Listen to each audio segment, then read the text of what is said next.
everybody! Today we are gonna be watching horrifying jump scares. Watch the intro first.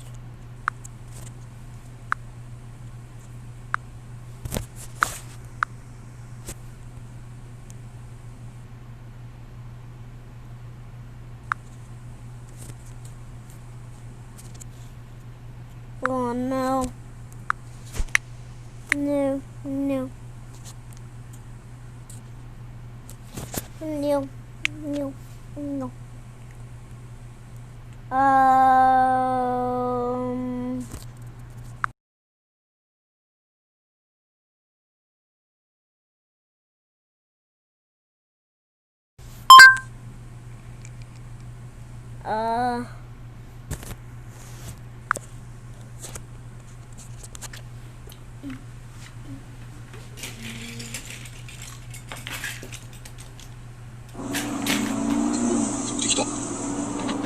危ない。おお、滑った。おお、今ぶち抜いた。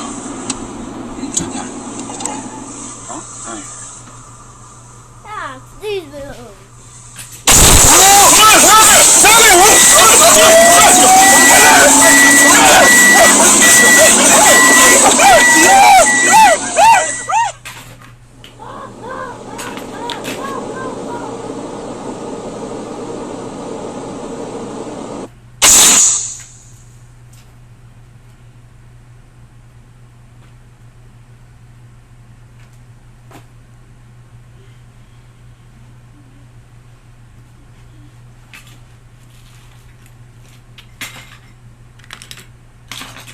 They're fish.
Matt? Okay. Matt! Listen, guys, this is fucking pointless, alright? If we were to find it, the range of the walking time. Holy fuck! That was Matt! Stop! That was Matt!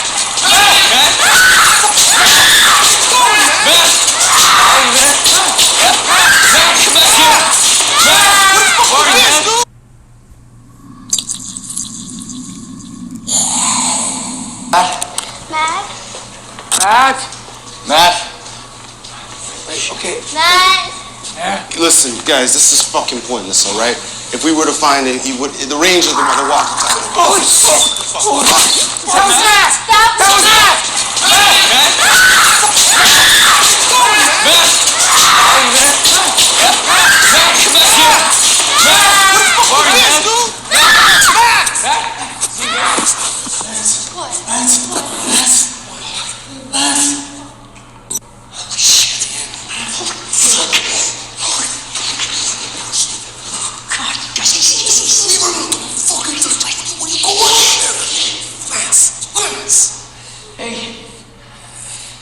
Hey, who are you? How come you're in here?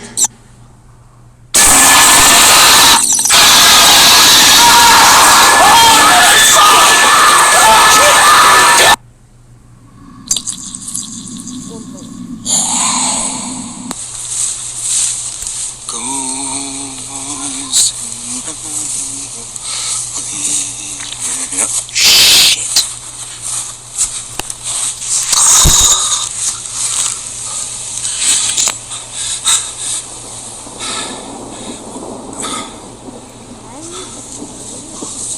Hello?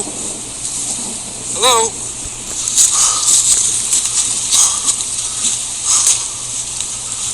13 days.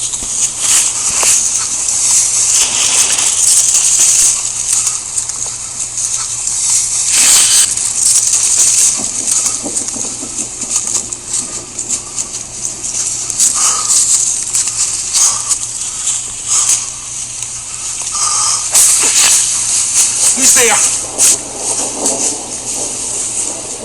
Father Kelly!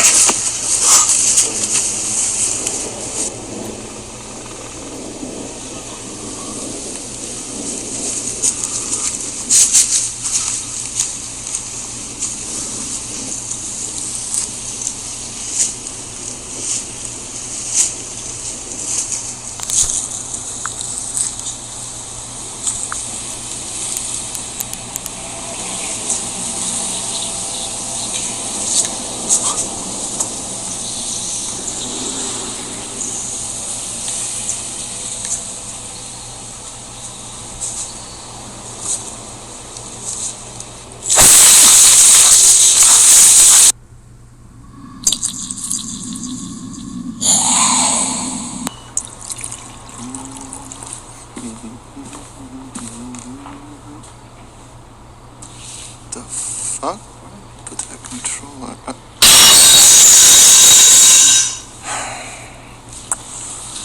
Alright then. What the?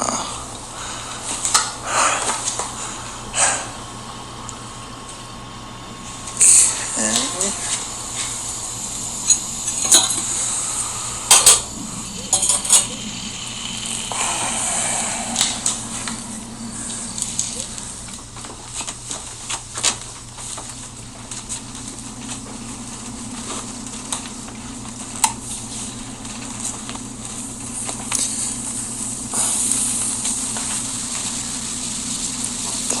Fuck. Hello?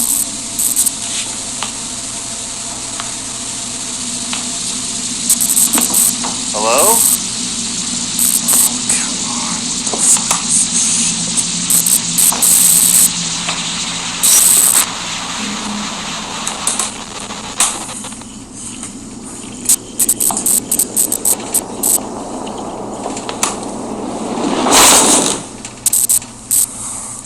Oh, shit.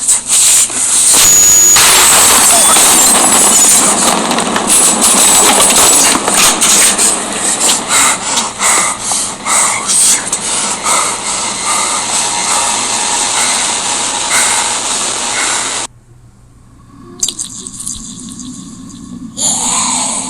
Nothing linen and cold was a clay.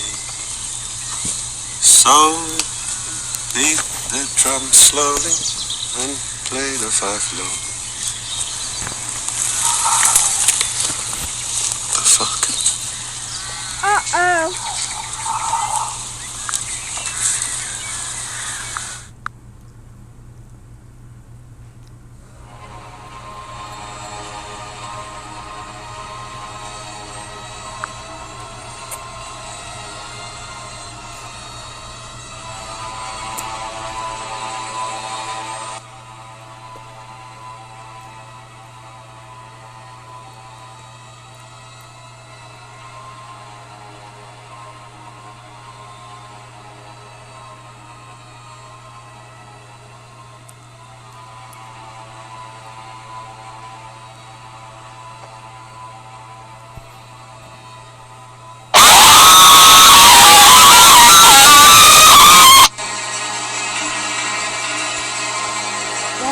That actually kind of scared me, not gonna lie.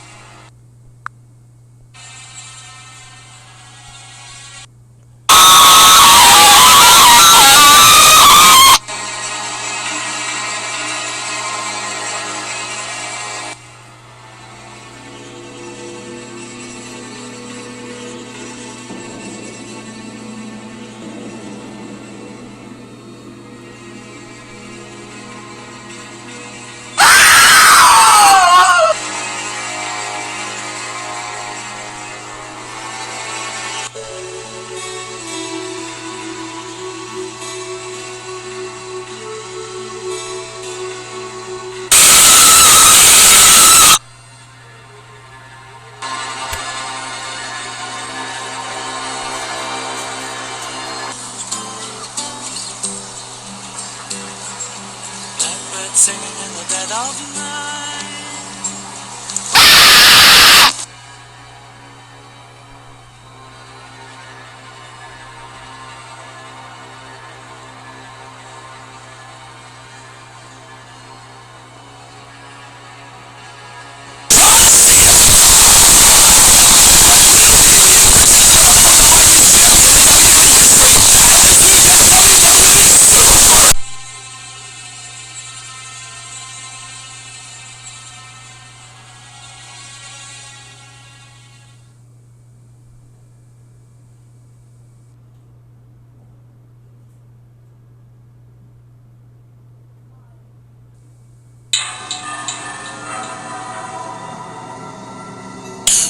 My name is Pascal. I'm 22 years old now, but this event happened 3 years ago when I was 19. It happened in the middle of the night when my parents were away for an important company meeting. The company was kind of far away from where we lived, so I stayed home by myself while they were gone. One time, while I was at home alone, I looked out the window randomly and froze. There was a tall man, almost dressed entirely in black. He was wearing a tuxedo and holding a kitchen knife. This guy was standing right outside of the door, looking at me. He wasn't...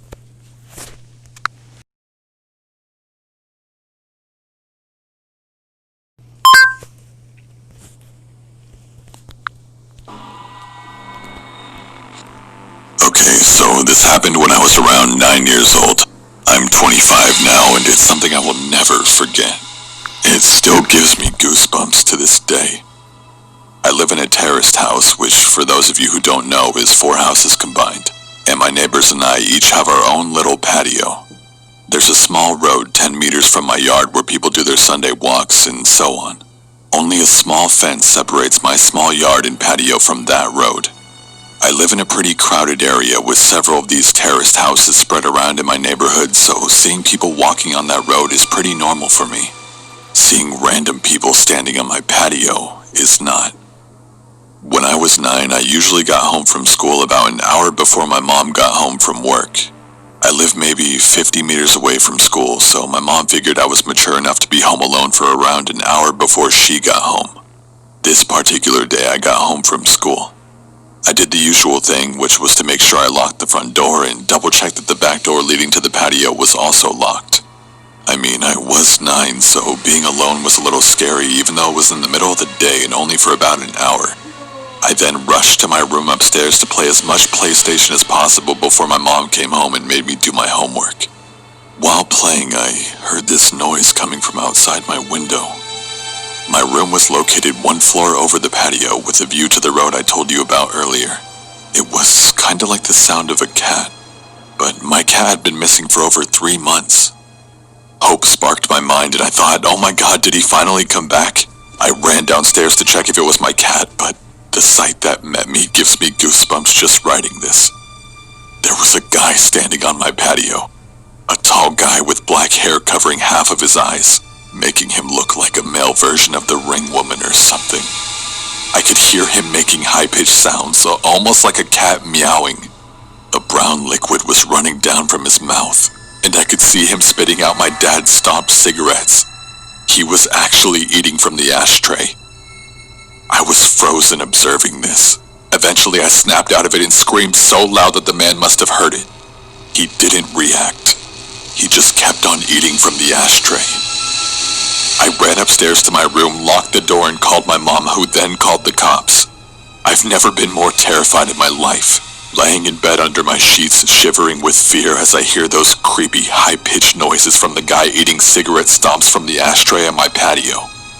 I kinda blacked out for a moment because the next thing I remember is the police arriving on the road by my yard. I hear them talking to the guy, saying stuff like, "What are you doing? Get over here or we'll come arrest you," and so on. He didn't respond, but the high-pitched sounds were more frequent and louder. I decided to look through the window, feeling safe now that the cops were here. I could see 2 police officers standing by my fence, 1 man and 1 woman. I didn't see the creepy man, however, because he was standing directly 1 story under me in my field of view. The police jumped the fence, and I remember hearing the creepy guy screaming louder than anything I've ever heard before. He charged the female officer with full force, and he fucking knocked her out cold. The male officer then immediately tased the guy, leaving him shaking on the ground, screaming still. The policeman struggled to keep him on the ground while putting handcuffs on him, but eventually made it. After a while, he managed to wake up the female police officer, who seemed to be badly hurt. He called for backup in an ambulance, and then he sees me standing in the window above him. The expression on my face must have been something else, because he just looked at me and said, "I sure as hell hope you didn't see all of that." I started to cry. By this time, neighbors started to arrive, wondering what the hell was going on. One of my neighbors, an elderly woman, made me come down, and she took care of me until my mom came back home. The police took the creepy guy with them in the car and left. Before they left, they promised me to come back and talk to us about what had happened. This is where the story takes an unexpected turn. The male police officer came back later that night and sat down with me and my mom to talk. He explained that the guy on the patio was actually diagnosed with severe autism. He had escaped a facility where mentally challenged people lived, located around 5 kilometers from where I live. He explained that the guy had actually been living in my house 5 years ago, but he had been forced to move when his mom, his only caretaker, died. The poor guy probably thought he would find his mom in my house. He missed the routines, and he missed living there with his mom. The police had to move him from the house that time 5 years ago because he was extremely strong. From what I heard, he had extreme tensions in the body because of the autism, making his muscles grow stronger and stronger throughout the years. This was the reason he reacted the way he did when the police came that day. Still frightened, I told the police officer that he needed to make sure this would never happen again. He promised it wouldn't. After a few sleepless nights, my life got back to normal.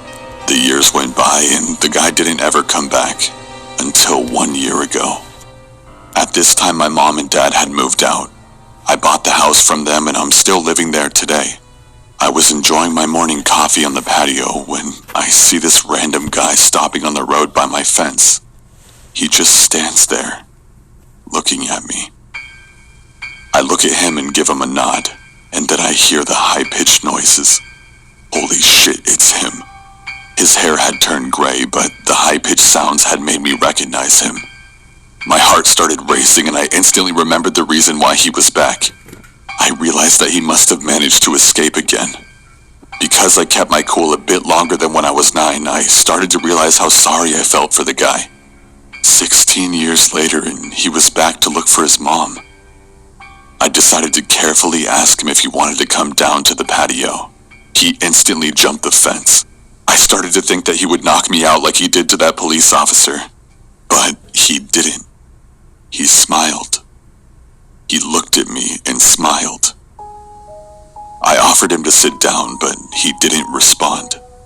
I offered him to come inside, and he started laughing. We went inside, and his face lit up. Pure joy. He was home. It reminded him of the life he had with his mom. It almost made me tear up. All of a sudden, he sat down on my couch, turned on my TV, and switched directly to the cartoons. I observed him for a while. He was just completely focused on the cartoons. I just wanted him to enjoy the moment, so I didn't say anything to him. I realized I had to call the facility to let them know. The caretakers arrived 10 minutes later. After a lot of convincing, he got back up crying, and they went back to the facility. I called the facility 2 days later. We made a deal. His name is Tom, and I now consider Tom my friend. Every Sunday from the day he returned, Tom and his caretakers visit me to watch cartoons. They say it's the highlight of his week. It honestly makes my heart warm. Now, for several years, my thoughts were, let's not meet guy on my patio eating from the ashtray, but now my thoughts are, let's meet every Sunday to watch cartoons, my friend Tom.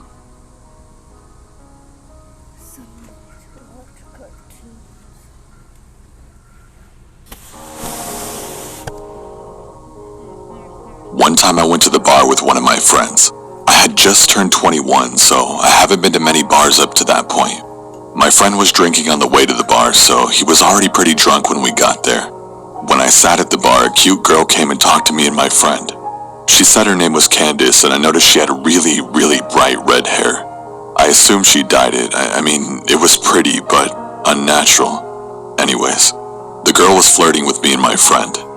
She could tell my friend was already very drunk. To be honest, I played along like I was drunk already too, since it seemed to be working for my friend. I didn't know if she was just trying to get free drinks, so I told her we didn't have much money. She then offered to buy us drinks. She kept buying us drinks, and I started to get confused as to who she liked between me and my friend. My friend went to the bathroom. Before he came back, he was kicked out by the bouncers. He was way too drunk. Candace and I went outside with him. She kept telling him to go home with her. He was so out of it, he could barely answer her.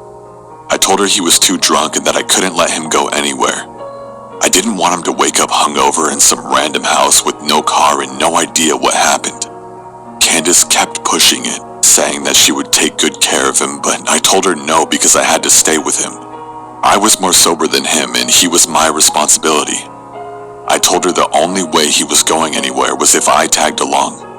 I assumed she thought I was jealous or cock-blocking, but my friend could barely stand and lost interest in Candace already at that point. She immediately started flirting with me and offered to get my friend a taxi to drive home, and said we could go to her place alone. At this point I had a few drinks and I was already buzzed, so I agreed. We took my friend to the taxi and walked to her car. I slightly stumbled on the way to her car.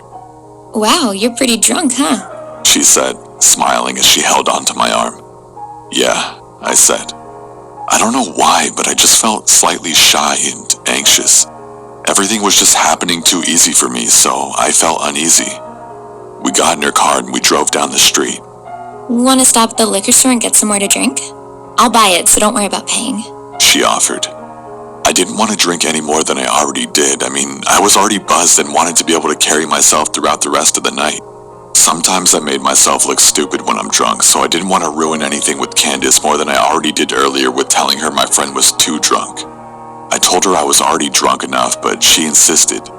I didn't want to seem lame, so I told her to get me a pint of liquor with some apple juice to chase it. She went into the store and came out with a lot more than just a pint. I assumed she wanted to drink more also, and that's why she got a fifth instead of a pint. On the car ride, we passed the bottle back and forth, but she took tiny sips. I tried to take tiny sips, but she kept passing me the bottle and telling me to drink. I somehow managed to drink all of my apple juice, and I pretend to drink the bottle by spitting the liquor into the apple juice bottle. I tossed the apple juice bottle full of liquor out the window before she even saw it. I didn't want her to know that I was acting drunker than I was. I mean, she actually believed I was sloppy drunk when I was simply buzzed. I took a couple more sips of liquor and then finished the bottle. Throughout the car ride, I called her the wrong name a couple of times to get a reaction out of her. She didn't react to it. She just kept letting me call her Carla without correcting me. For some reason, I thought maybe she lied to me about her name initially. We drove up to her house, and I pretended to trip and stumble into her front door. She helped me walk inside by holding me up. She opened her front door, which was unlocked, and we walked into her house. She closed her front door and then she locked it. I thought that was strange, but assumed she didn't want anyone walking in on us. I told her that I had to use the bathroom. I walked into her bathroom, locked the door, and looked in the mirror. I just felt strange. I felt like something was off. I felt myself becoming more drunk from finishing the bottle earlier. I turned on the sink to make noise and made myself puke up the liquor I drank. I flushed, went to the sink, and started drinking the tap water out of my hands to sober up. I just didn't want to be drunk, but I still wanted to hook up with Candace, so I pretended to be drunk. I turned off the sink and I could hear her talking to someone. He's drunk as hell. He can barely stand up. You do it. Who was she talking to, and do what? I walked out of the bathroom and into the living room. The moment I stepped into the living room, I saw her walking into another room. All I could see was the back of her head, that strange, very bright red hair go into another room. I didn't see her face or anything. I just saw her kind of walk fast into the room. The living room was pretty dark. Hey, where are you going? I slurred like I was drunk. She walked back into the dark living room and up to me. Let's go in my room, she said. I looked at her bright red hair, and then into her eyes. They were different. Her whole face was different. It was another girl with the same hair, and that's when I realized it was another girl with the same wig on. It was a wig the whole time. She changed it with the girl from earlier for whatever reason. My heart felt like it stopped, but I tried to look like I had no idea it was a different girl. I kind of smiled at her and told her I needed to use the bathroom one more time and told her sorry I was so drunk. She said, It's fine, just hurry up in there. I went into the bathroom and locked the door. I heard her whisper something to someone again. This time I think I heard a male voice whisper back. I honestly didn't concentrate on listening to exactly what she said, but something sketchy was going on, and I had to get out of that house. I opened the bathroom window and jumped straight out of it, and ran faster than I ever have in my entire life. I didn't look behind myself or anything. I just ran straight through the backyard, jumped the fence, ran through someone else's backyard, hit a road, and ran towards the main road. I kept running down the main road until I saw a Star CVS. I ran into the CVS and stood straight at the front of the store in front of the camera. I called a taxi and went home. I tried to think of what happened that night. What was she or they planning that night? Why did she tell me a fake name? Why was she trying to get my friend and I so drunk? I thought maybe a robbery, but she kept spending money on us. She kept buying us... Sorry, guys. This video is gonna be like 40 minutes long, so yeah. Be prepared. So yeah. Be prepared. So yeah. Be prepared. So yeah. Be prepared.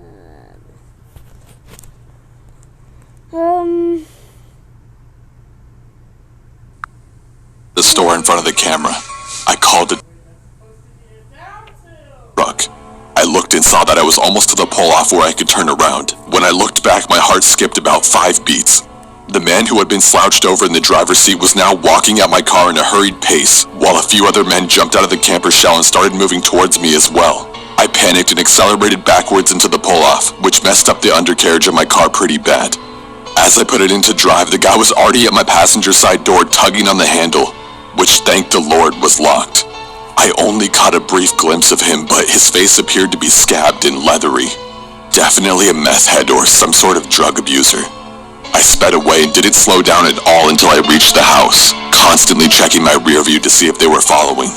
Thankfully, they didn't tail me, and when I reached the house, I explained what had happened to my classmate and we called the cops. This video's getting too crazy.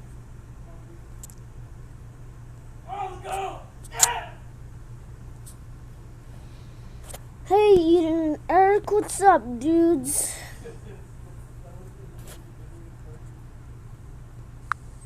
Became clear something was not quite right with me. I fell over and had great difficulty getting up again.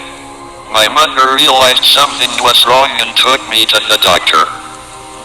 I spent weeks in Bart's hospital and had many tests. They never actually told me what was wrong, but I guessed enough to know it was pretty bad.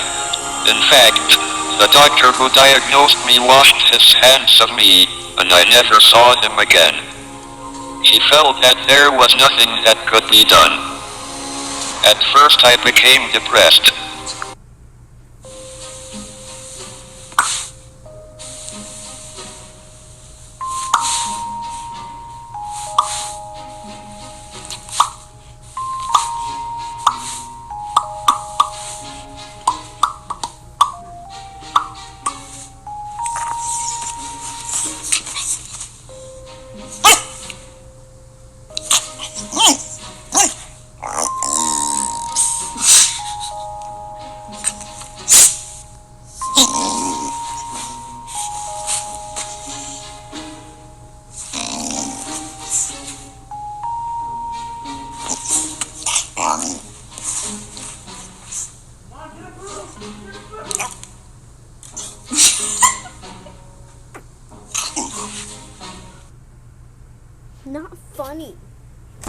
Yummy. Let's watch some odd ones though. Today's video was sponsored by carrots. We're actually alright if you put other stuff on us. I wouldn't consider my parents health nuts, more like health kernels. They would never buy unhealthy snacks, but they wouldn't force me and my siblings to go outside and play because it was always burning hot. And we just licked the melted candy off the sidewalk anyways. They would never buy sugary cereal. The most sugary cereal my parents got was Honey Nut Cheerios. But my mom would mix the Honey Nut Cheerios with regular ones to make it more healthy or something. So I would start every day spending 15 minutes picking out the regular Cheerios from the cereal bowl. That's right, my parents didn't buy us Cable, Cocoa Puffs, or candy. My life sucked. We were allowed to eat sugary cereal for one day out of the year, and that was on Christmas morning. It's a fun tradition, and we still do it to this day. As a kid, I would always get jealous when my friends would pull out their Lunchables and tell me how much their family ate out and all the sugary cereals they got to eat. Meanwhile, I had a PB&J sandwich on wheat bread with the crust still on, but it's okay because I like the crust. But now looking back, I'm just so grateful that my mom cared enough about my health to instill these healthy eating habits into me at a young age. I mean, I don't follow them anymore because I live on my own and I don't know how to cook and bagel bites taste so darn good, but I'm still thankful my mom taught me what I should be doing. Now, if there's any parents watching this going, I like the way this James's mom character thinks. Good. I would recommend to all parents that you should be teaching your kids healthy eating habits as soon as possible. I definitely didn't appreciate it at the time, but now that I'm older and wiser, I'm thankful that I like the taste of wheat bread. My parents had a saying, the whiter the bread, the sooner you're dead. They would always get wheat bread. Even for hot dog and hamburger buns, they got wheat. Some of you might have had to use sandwich bread as hot dog buns. You're poor, I get it, but at least you didn't have to use wheat bread. However, now that I live on my own, I still get the wheat bread because I don't want to die young. I still have YouTube videos to make. Some things never change, I guess. Except I do get the white hot dog buns. The wheat ones are still gross. When I was a very little kid, my dad's work was throwing a barbecue get-together thing, and I got to eat as many hot dogs on white bread as I could handle. But the best part of it all was I got to wash it down with soda. Listen, I was very sugar-deprived back home. I had to catch up on all the sugar I was missing out on. I don't remember what the soda was exactly, but let's just say for the sake of this story, it was an original bottle of Coke from the 1800s. It might as well have had cocaine because I was addicted to all the white powdery stuff they added into that drink. Pretty soon, my tummy started to get the rumblies, and I had no idea what was causing it. So I told my dad, "Dad, my tummy hurts." And he said, "It's probably because you're dehydrated. Here, have some soda." And I still respected my dad at that age and thought he knew what he was talking about, so I drank more soda.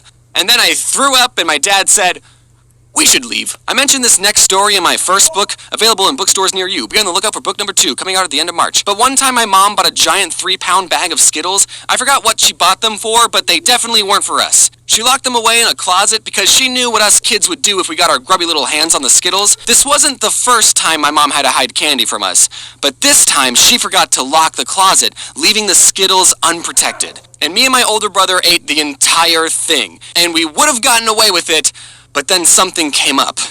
Puke. I threw up on the family room carpet. My mom saw how rainbow the throw-up was and immediately put 2 and 2 together and knew that we had gotten into her Skittles. The funny part of this story is that my older brother got punished, but I didn't. Because according to my mom, I had already suffered enough. And that's why that story is in the chapter titled, Perks of Being the Younger Brother. Anyways, don't eat so much candy that you throw up. Okay, I'm going to be talking about M&Ms for a while, so to make it go faster, instead of saying M&Ms, I'm just going to say, In one of my older videos, I said that my favorite candy bar was and every time I would tell people that, they would always say, "That's not a candy bar." I just can't do this anymore. But then something interesting happened. A year after that video was posted, actually released a bar version of their candy. So now I can absolutely say that is my favorite candy bar and not get any weird looks. Someone at the marketing team sent me a box of candy bars, and I think they wanted me to promote it, but because I said that are my favorite candy bar, whenever I go to a convention, sometimes you guys bring me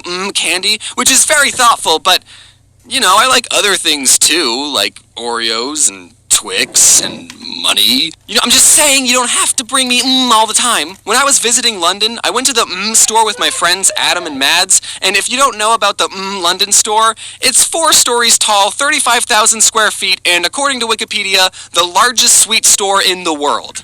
So it was kinda big. Once I stepped inside, my first thought was, Okay, this is too much. It was like the candy forest scene in Willy Wonka, except it was all chocolate and expensive. In one part of the store, you could make your own custom mms with a picture and 2 phrases. So for the picture, I googled my cartoon self, held up my phone to the camera, and it bloody worked, mate! And for the phrases, naturally we wanted to write something that was meaningful, so we wrote Mad Stinks and Adam Smells. But the employee didn't allow us to write that because it was too negative and went against the brand. So knowing we were not allowed to roast each other, the next phrases we decided to print was Get Mads and something else YT. It wasn't creative, but without being able to make fun of each other, we didn't have a lot to work with. But those phrases weren't allowed either, because they were the names of some YouTubers, so they got flagged by the system, and they told us, you'll need permission from the YouTuber, even though you're both right here. Listen, boys, I'm just a employee. I don't want to get sued. On one hand, I'm glad that has a system in place to prevent people from stealing, but on the other hand, it's just What do you think we're going to do with them? So after 2 failed attempts at getting the phrase we wanted, we settled on getting Adam and Mads! At least I still got my Cannonball guy printed, even though technically this image is copyrighted, so you'll be hearing from my lawyers soon. One of the disadvantages of being a YouTuber is the lack of benefits. We don't even have dental. And with all the junk food I'm eating and the flossing I'm not doing, I should probably see one. Can I confess something? I didn't know dentists were optional. I thought they summoned you to their offices like jury duty. That's what it felt like when I was a kid. I've never gotten a cavity though. At least not one that I know of. So at least I'm doing something right. Now comes the part of the video where I give you advice on eating healthy. But I'm still working on that myself. And when I don't know what to eat, I can't help but biting down on a delicious carrot. Carrots are the most popular vegetable in the world, having been nominated as the best orange thing ever. Use code ODD1 next time you purchase a carrot to get 5,000 free carrot points and a bunch of weird looks at the grocery store. Give your body the fuel it needs. You wouldn't pour soda in a car engine and expect it to run. Of course, that's not really the best metaphor to use because you also wouldn't pour water into a car and expect it to run. I guess everyone drink gasoline because cars and people are the same. But the point is, you've only got one body, so you should take care of it. Hey guys, hope you enjoyed the first video of 2020. Did any of you eat sugary cereals as a kid? Cool, me neither. I want to get sappy for a second and thank everyone for supporting me.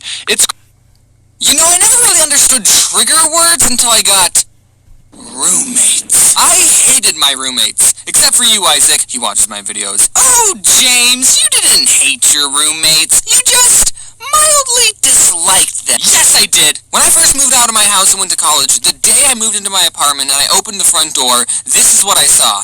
Keep in mind all the buildup that has gone into this moment. First, I had to get accepted into the school, then pick my major in classes. Then I had to find an apartment close to the school and get everything set up there. Then I had to pack everything up into a suitcase, kiss my dogs goodbye, and then be all on my own for the very first time. I opened the door to where I'd be living for the next 8 months, and this is what I see. Someone sleeping on a couch. He was wearing some bright fast food employee uniform. The TV is on. There's a Halo 5 poster hanging on the wall. The sink, counter, and table is full of dirty dishes. There's a big industrial-sized trash can that is overflowing. Inside the fridge, there is an empty box of Dr. Pepper, a bottle of ketchup, and a jumbo Costco-sized pack of hot dogs.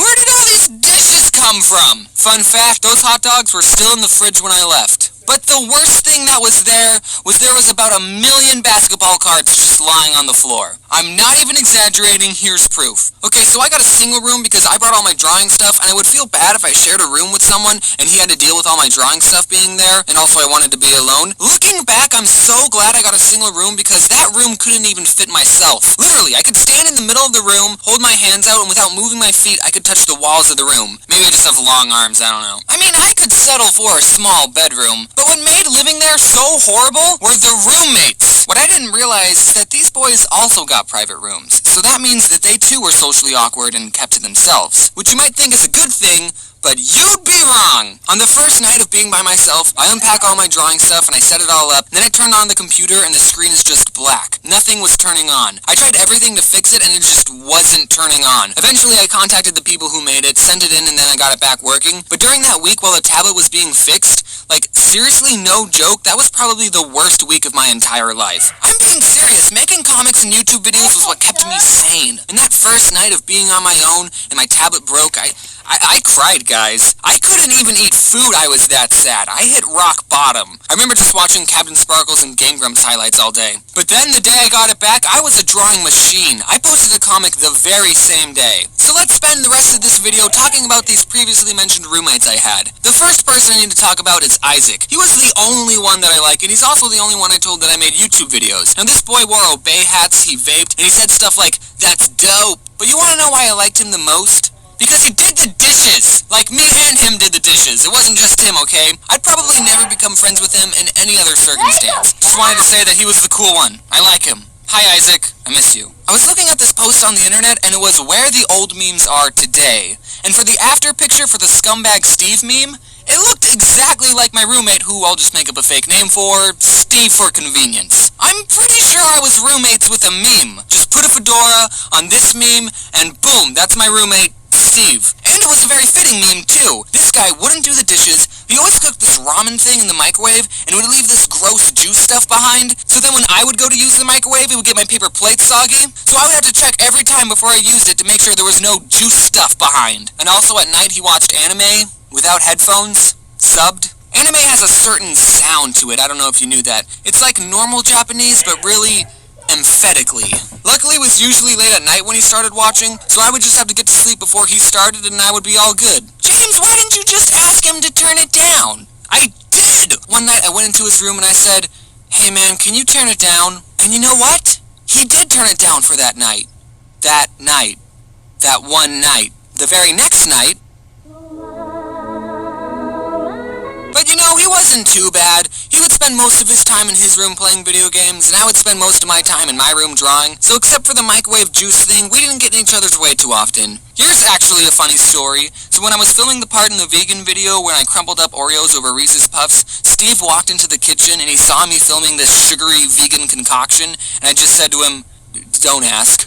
Okay, so here's the roommate that I hated the most. His fake name will be Hunter. He was the one asleep on the couch when I first walked in, and he was the one who had collected all those billions of basketball cards. Just basketball cards, and he kept them all in the front room. What's the point of having sports cards when you can't even play with them? I mean, I spend money on Magic the Gathering cards, but that's because it's an actual game that you can play with friends. What do you do with sports cards? I mean, I guess you can leave them in the front room of your apartment. Maybe one day your roommate might make a video about it, though. He left his Mountain Dew bottles on the floor, he farted in public, he'd always complain that Steve didn't do the dishes, but he wouldn't do the dishes either. One time I was tired of doing everyone's dirty dishes, so I bought a big stack of paper plates for everyone to use, but Hunter took the paper plates to a party without even asking me, and he didn't even bring them back. But the worst thing this guy did, one day he told me, "My ex-girlfriend doesn't want our dog anymore, so he's coming to live here."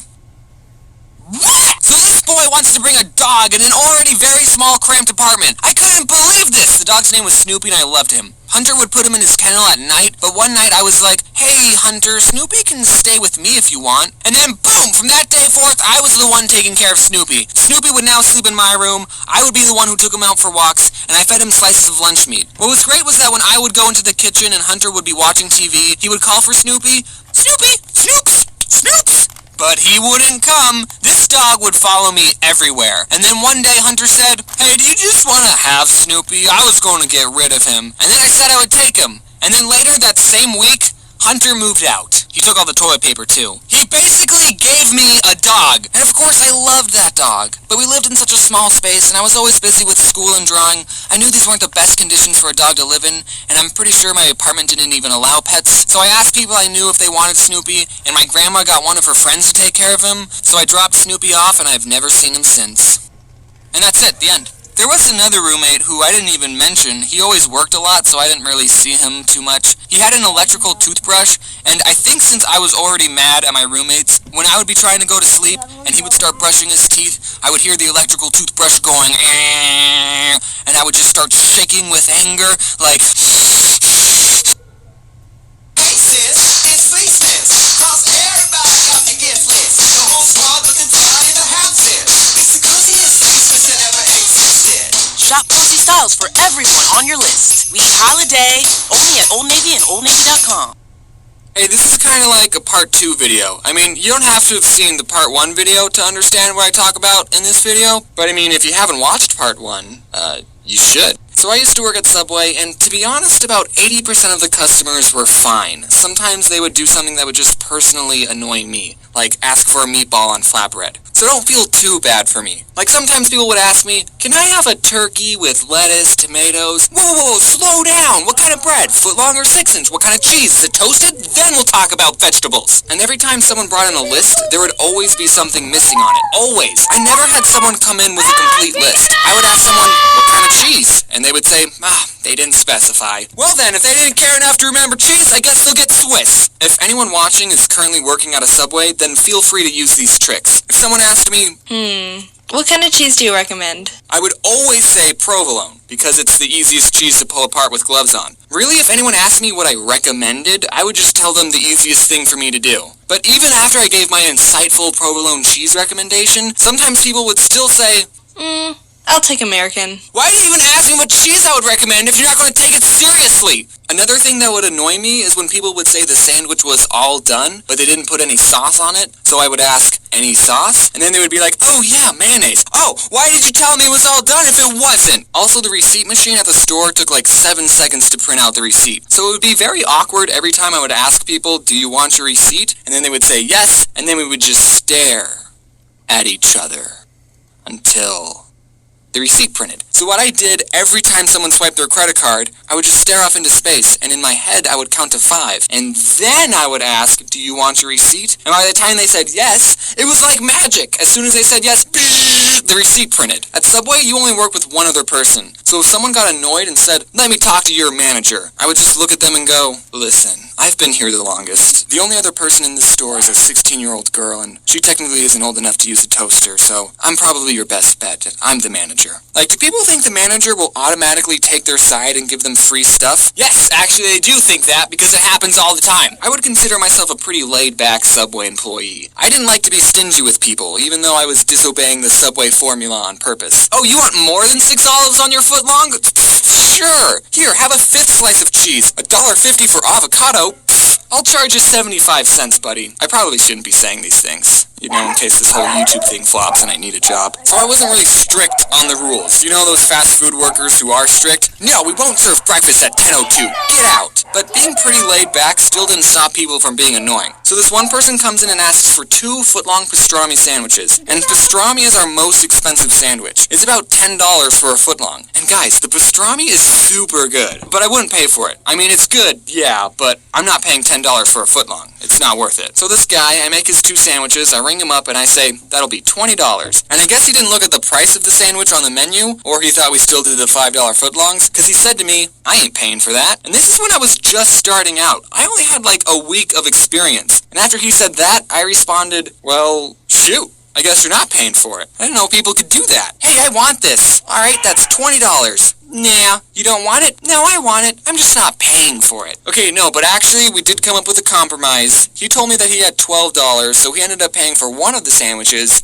and I got to eat the other one. So it all worked out. This one time I was making a sandwich for a guy with a very heavy accent, and he asks for onions on the side. No big deal. We at Subway put vegetables in little cups all the time. I actually got a soup cup because the on the side cups are teeny tiny, and I start doing my thing, but then he says, no, on the side. And I think, oh, he's getting a footlong. He probably wants onions on half of it, but not the other. So I start putting onions on half the sub, but then again he says, no, on the side. At this point, I don't know what this guy wants, so I ask him, on the side of what? And then he screams, onions! And I never figured out what he was trying to say. This one old gentleman asks for sauce to be put on his vegetables, and normally we put it on top of the sandwich with the meat. And I didn't know if I heard him correctly because I put the sauce on, and then I closed the sandwich. So your sauce would have been in the same place either way. One time, this woman tipped me and Corey $40. She wasn't annoying, I just want to sprinkle in some good customer stories. Okay, one time this Native American person came in, and I don't know if mentioning that was important to the story. He comes in and asks for 5 footlong tunas. Okay, Tyler, just me and you, let's do this. And then when we're all finished, we ring him up and we say, anything else? And he says, 7 meatballs. What? He wanted 7 more sandwiches. But James, you're Subway. You're supposed to make people sandwiches regardless of how many they ask for. Yeah, I know, but the guy could have handled it differently. Normally for a platter, you have to call in at least an hour ahead, and that's only 5 footlongs. This guy could have called ahead and said, hey, I'm getting 12 sandwiches, so just prepare yourselves. mentally. I mean, we had so many customers waiting in line. No, we didn't. That's a lie. It was only him. But still, this one woman, I was making her sandwich, and for vegetables, she asks for extra lettuce. So I put on a big handful, but then she asks for more. So I put more on. More! I'll sprinkle some on. More! I won't be able to close the sandwich with any more lettuce. And she says, that's fine. Alright, extra lettuce it is. So I ended up giving her an open sandwich with a mountain of lettuce. You know we do salads, right? When I was little, I always thought if I was working at a store and someone tried to rob me, I wouldn't give them any money. But now it's like, I ain't risking my life for Subway. Here, take the cash register. So thankfully I've never had anyone pull a gun on me, but I have caught people stealing from us. I was making someone's sandwich, and this one kid asks for just a water cup, so I gave it to him. So I go back to making a sandwich, and I just hear the fuzzy soda sounds being dispensed. And I look over, and the kid is putting soda in the cup. He didn't even try to hide it. When I put soda in a water cup, I at least wait for the employees to go in the back, but I didn't even say anything. I was just like, alright, man. This guy, I totally saw him take a bag of chips, and he hid it under the counter so I couldn't see. So when I rang up his sandwich, I asked, anything else? And he said, nope.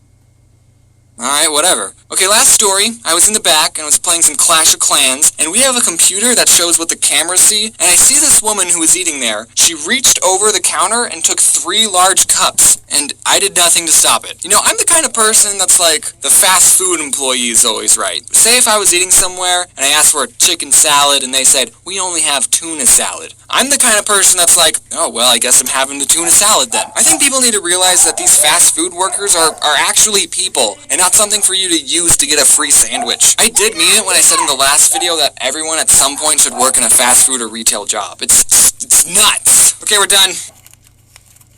Look, she's actually putting 6 olives on a foot long. One of them even fell off.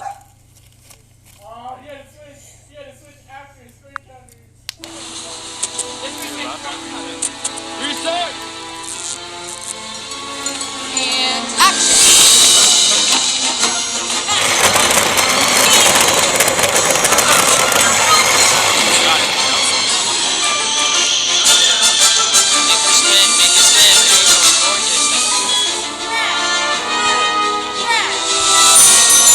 You want to know something sad? I've earned more money from the 2 Subway videos I made about working at Subway than I did actually working at Subway for over a year. So here we go! Subway Part 3, baby! I still got more to say. I used to work there, in case you didn't know that. When I moved out and was all on my own for college, I was feeling a little lonely and homesick. So one day I decided, hey, I'm going to get some Subway for lunch. Food that I used to almost eat every day and got for free for over a year, I was going to pay full price for. I just wanted a taste of home. I wasn't expecting to ever tell this story, but it turns out the employee making my sandwich was a huge idiot. As I was waiting in line, I noticed my favorite sandwich, the Turkey Italiano, wasn't on the menu. The Turkey Italiano, by the way, is the same as the Italian BMT, but instead of ham, you put on turkey. Very simple change. I asked the worker, do you guys have the Turkey Italiano? And he said, no. So then I asked, can I get a BMT, but instead of ham, I have turkey? And you know what he said to me? He said, no. I don't think I'm asking for too much. At my Subway, the BMT and the Turkey Italiano were the same price, okay? And what do you mean, no, you can't put on turkey? Who's stopping you? I know for a fact that you don't count the slices of turkey at the end of the night. Just hook me up, please. I'm feeling sad. So I just got the BMT with all the vegetables because it's more food for the same amount of money and I was a poor college student. And also because screw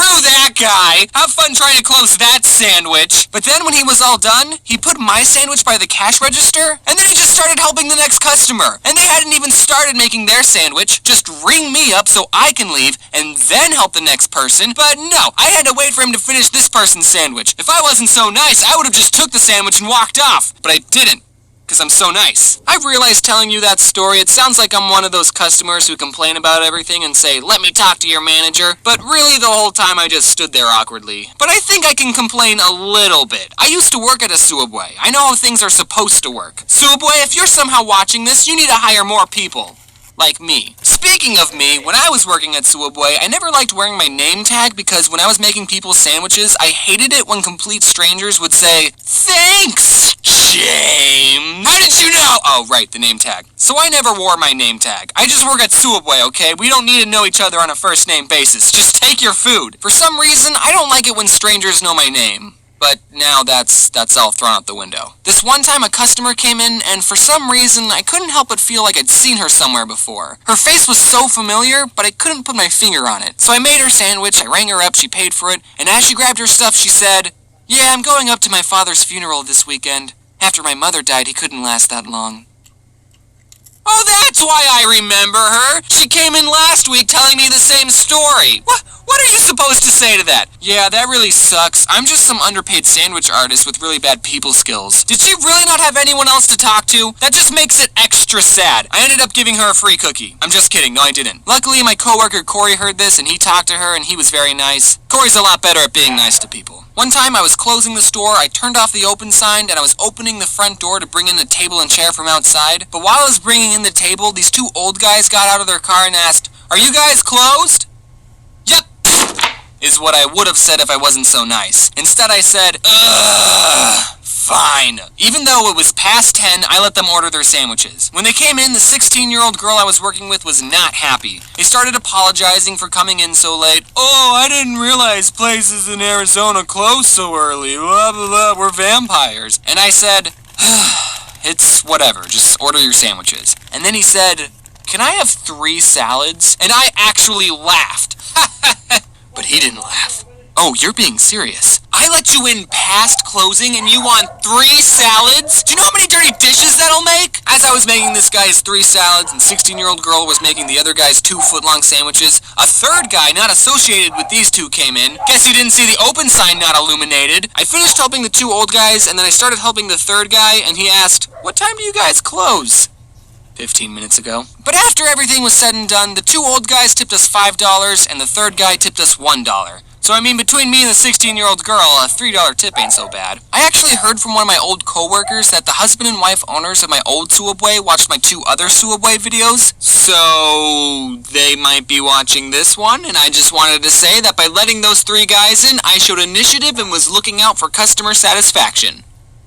Yeah. One time I brought a laser pointer into work because I knew I'd be bored, and I was. Except the boy I was working with was shining it outside at the cars driving by, and I told him not to do that because it's probably stupid, illegal, and really dangerous. Later, I was going to go clean the bathrooms. I saw the laser pointer on the counter, and I said, "Hey dude, while I'm cleaning the bathrooms, don't shine the laser pointer at the cars." I told him that. When I was all finished cleaning, though, I saw him sitting by the window just shining the laser at the cars. At first, I wanted to go up to him and say, "Dude, stop." But then the other part of me thought, I'm not this kid's dad. I told him to stop twice and he didn't listen. Whatever happens is his problem.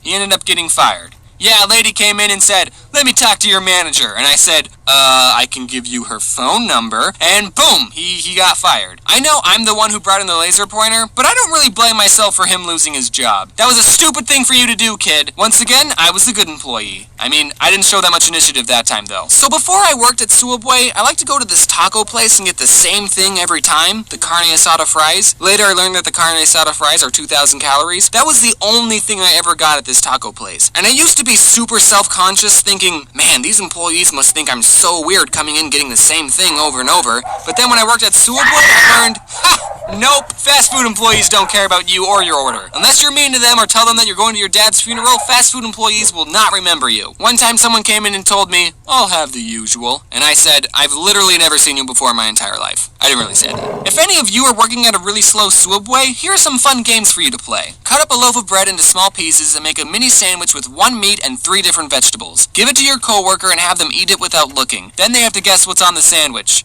And that's it. You can set up a point system, like they get 1 point for every ingredient they get right. Also, you can do the same game by mixing up 2 sodas and have them guess. You can walk into the freezer and see how long you can last. My record's an hour. You could bring in some vanilla ice cream and just make all sorts of stuff with that. You could make root beer floats. You could take 2 cookies and put ice cream between them and make a cookie ice cream sandwich. 16-year-old girl made this thing, I think it was called a kazuki. You put cookie dough in a bowl and then you cooked it, but not all the way, and then you put ice cream on top of it and it was super good. You can make nachos and bread bowls, and we wasted a lot of food. I still don't know why that guy didn't give me a turkey Italiano. I mean, at my Subway, we made bread bowls and nachos. Okay, alright, here's my favorite Subway sandwich besides pastrami. The pastrami's good, but it's expensive. So the next best thing, aka what I usually get, is the turkey Italiano on wheat bread and provolone cheese, and whenever I made mine, I would put on extra meat and extra cheese, so I guess if you want to recreate my sandwich, you have to get double meat and double cheese, which, if you ask me, is the standard amount of cheese and meat you should put on a sub. Toast it, obviously, and then you put all the vegetables on it besides banana peppers and jalapenos and only a little bit of pickles. So actually, I did ask the first guy to put on all the vegetables, not out of revenge.